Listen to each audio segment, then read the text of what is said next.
Hello, everyone, and thank you for joining us today. First up, we have Sabrina Ionescu. If you have questions for Sabrina, please raise your hands. Just a reminder that we have 10 minutes on MediaVail with everyone, so let's be courteous of one another and not ask too many questions. First, Danny Barlavi. Thanks so much. Hey, Sabrina, how are you doing? Good, how are you? I'm good, thank you. So this Atlanta backcourt is really fast and aggressive, and they really thrive off forcing turnovers and getting out and running on offense. There have been a few matchups this season where that exact thing has been an issue, the turnover differential for the Liberty. So I was wondering, how do you and the rest of the team address this coming out of the gate tonight? Yeah, we just have to take care of the ball and not let them speed us up. We know they're athletic, they like to get out pressure and transition, but we've played them and I think that helps. We played them early on, and now we've had a couple games with a lot of teams that like to do that as well, so we've been able to learn and see where we have to adjust and continue to do that tonight. Miles Ehrlich. Hey, Sabrina. This is the first time all season that the Liberty have fallen under 500. How do you address that, which is kind of like an unknown thing for this team so far, and bounce back tonight? I mean, we're really not worried about that as long as we're continuing to just grow and focus on the present moment and where we're at. And, the past games, the future games don't really matter. It matters, the game tonight. That's really what's important to us. So as long as we can come in and try and win every possession, do the best that we can, win or loss, we've done our job.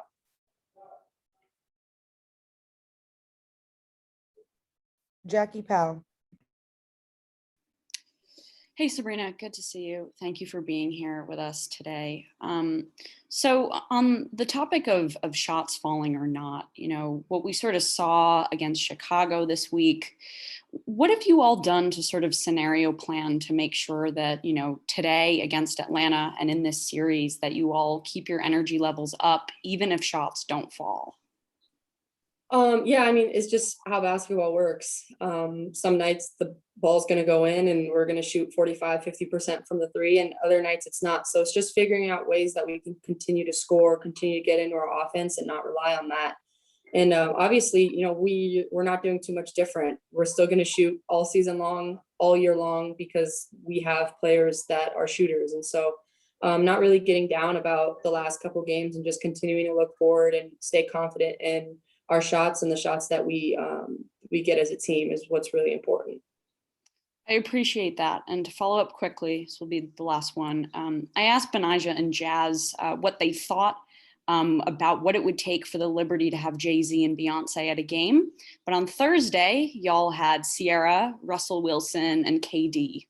So how do you think having those folks and individuals at the game benefits not only your team, but the W holistically? Yeah, I mean, I have good relationships with, all of them. And so I think for me, it was just really nice to see like friends and mentors come to the game and support our team and watch. And so it was nice to see them. I don't really view them as, the names that they are. I think I just view them as really nice people and my friends. And so being able to see them come out, support, smile, have some words of encouragement after, and be able to talk to them is really what was important to me. And obviously, across the board, I think in the W, there's more and more people that have, platforms, athletes, actresses, singers, whatever it is, coming to games and supporting. And I think that's important for, everyone to show support across the board. Thanks so much, Sabrina. Good luck tonight. Chris Sharon. Hey, Sabrina, I just need to know where you are health-wise. If I give you 10 as the best it could be, where is your ankle right now? And also, where's your frustration level with the last couple of games?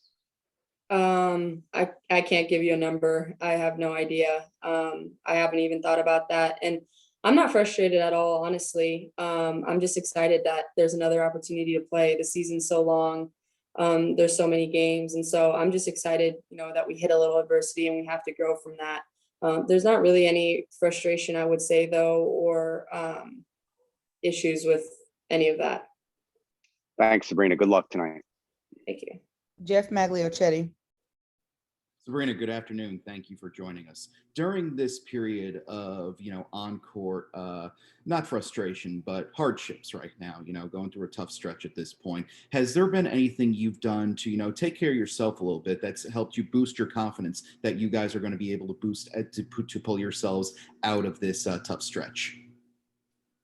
Not really. I think it's just, staying true to yourself. And I think everyone across the board has to do that. We got to this level as professional athletes, for a reason. And that comes with our preparation, our hard work, everything that we've put in. And so it's not really losing sight of that, in the midst of losing or winning games. It's really just staying true to yourself, continue to put the work in, working on, weaknesses or things that you see that you can help the team. And I think if everyone does that and contributes, it will only help the betterment of the team as a whole.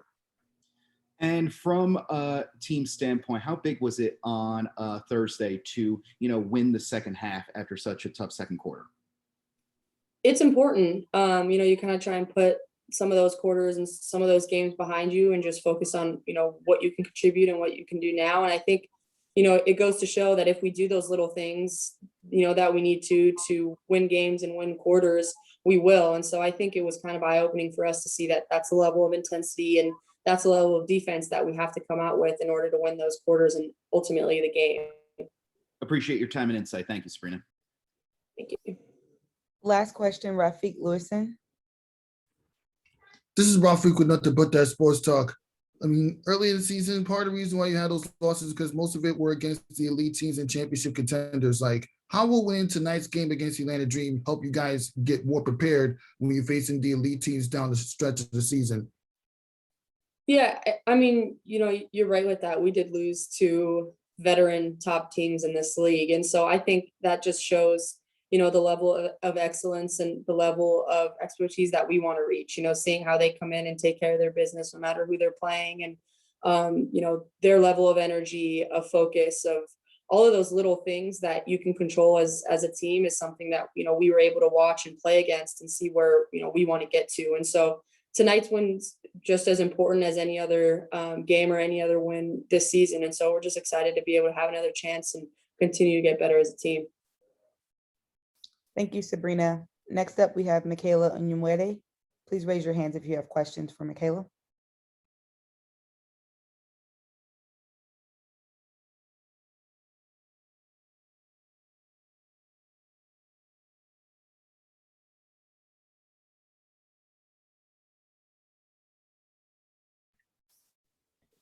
First up, Miles Ehrlich.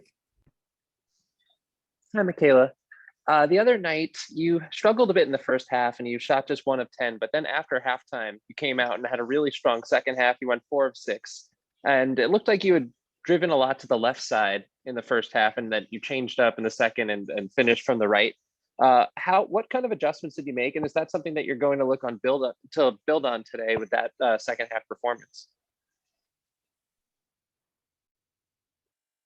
Like you said, just went back into halftime and made adjustments in that sense, in that regard.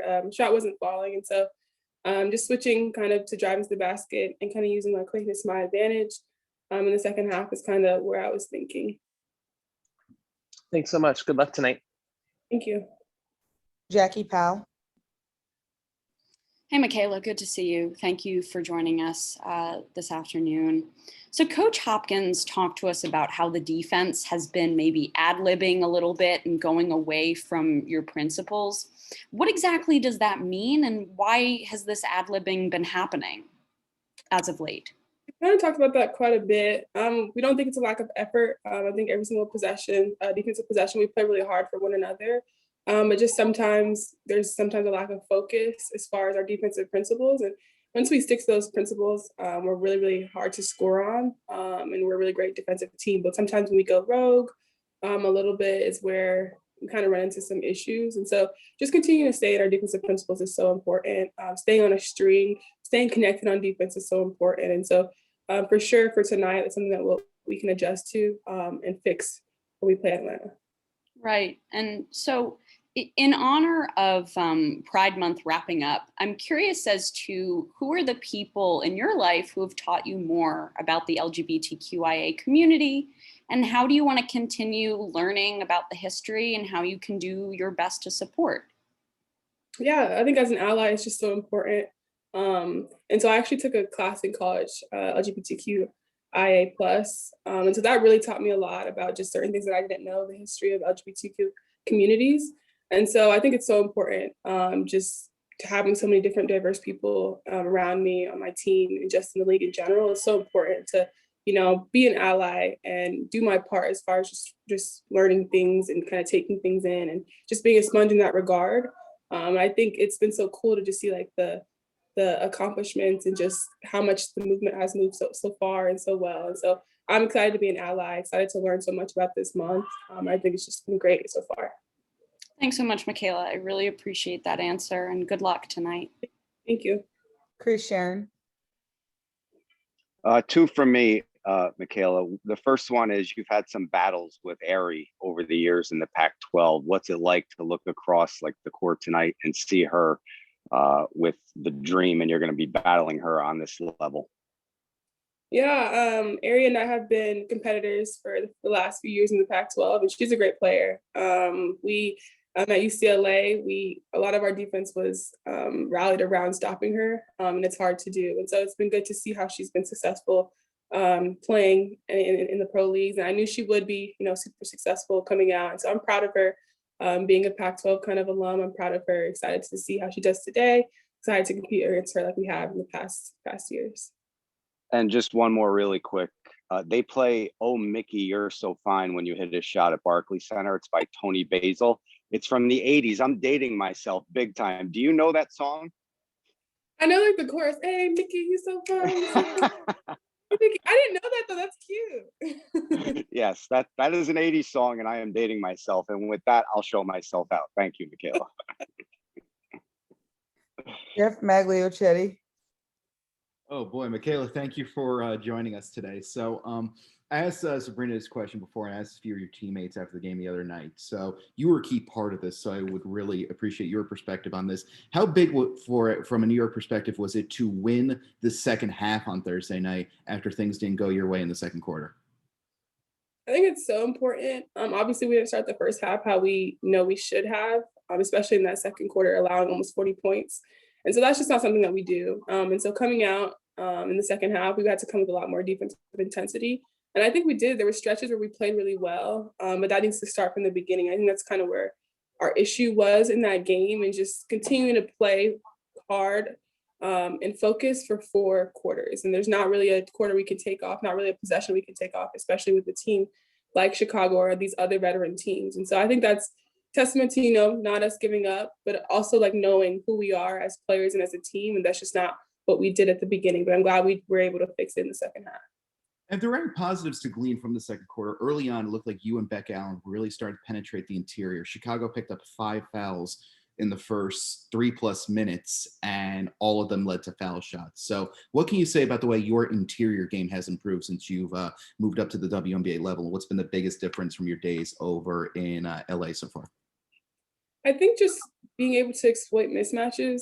Most of the time I have a bigger person guarding me, and Beck also has those mismatches that we know that we can use our speed to our advantage, and sometimes we can get past them. And whether that's creating for ourselves or creating for our teammates or getting into the paint, like you said, that's really, really important.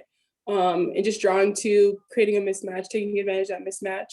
So that's super important, what our offense is really predicated on. And as far as for me, what's been the biggest adjustment? Getting into the paint hasn't been the biggest adjustment, but like finishing in the paint and creating that contact and like jump stopping and just like all of those together have probably been the biggest adjustment for me. And I'm still trying to, navigate that and figure that out, but definitely has gotten better, as the season has gone on. Appreciate your time and insight. Have fun out there tonight. Thank you. Rafiq Lewison. Hey, Michaela, I feel like asking the same question that I just asked Sabrina earlier. Part of the reason why you guys have a sub 500 record at the moment is because you had a tough time competing with the elite teams. How will winning tonight's game against Atlanta Dream help you guys be more prepared when you face those teams down the stretch, not just in the first half, but for the second half when the team comes back from Olympic break? I think it'll be really important to get, obviously we want to get 2 wins under our belt on this trip. Atlanta's a really great team. They're really aggressive, so it'll teach us a lot.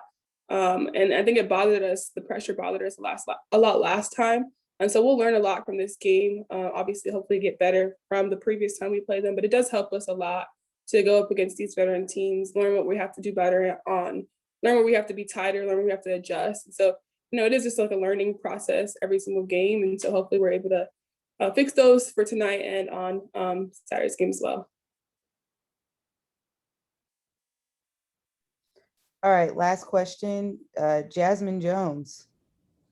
Michaela, you're having a great rookie season. Last game versus Atlanta, you put up 29 points. The game didn't come out as we wanted. What are you doing to prepare yourself for this game tonight? Hi, Jazzy Jazz. I think just continue to learn what I could have done better on last game. There were some things that I wish I would have known then that I know now, and so hopefully I can take that into today's game, whether that's penetrating, creating for myself, or creating for my teammates, drawing to getting that advantage and keeping that advantage. Great job, Michaela. Looking forward to seeing you play tonight. Always a big fan of yours. Thank you so much. Have a great game tonight. Thanks, Jazz. Thanks, Michaela. Miles and Jackie, ask an extra one on the next avail. Jazz had to get that one in. Thanks for joining, guys. We'll send the recording shortly.